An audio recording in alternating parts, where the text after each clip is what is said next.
எல்லாருக்கும் வணக்கங்க. விஷ்ணுபதி புண்ணிய காலத்தை பற்றி பார்த்திங்கன்னா நான் வீடியோ போட்டிருந்தேன். விஷ்ணுபதி புண்ணிய காலம் அப்படிங்கிறது வந்து பார்த்திங்கன்னா ஒரு வருஷத்தில் 4 நாட்கள் வரும்.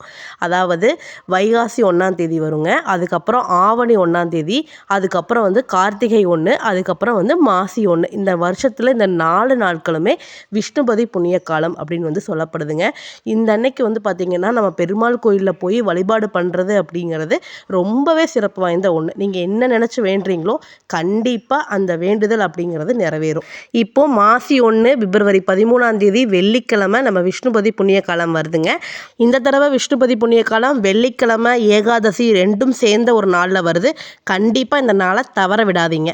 அந்தன்னைக்கு அதிகாலை 1:30லேருந்து காலையில் 10:30 வரைக்குமே நீங்கள் வந்து வழிபாடு பண்ணுறதுக்கு உகந்த நேரங்க. இந்த அன்னைக்கு பார்த்தீங்கன்னா நீங்கள் பெருமாள் கோயிலுக்கு போயிட்டு 27 முறை கொடிமரத்தோடு சேர்ந்த பிரகாரத்தை 27 முறை சுற்றி வந்து நீங்கள் வந்து வழிபாடு பண்ணிட்டு வந்தீங்க அப்படின்னா கண்டிப்பாக நீங்கள் என்ன வேண்டுறீங்களோ அது நடக்குங்க.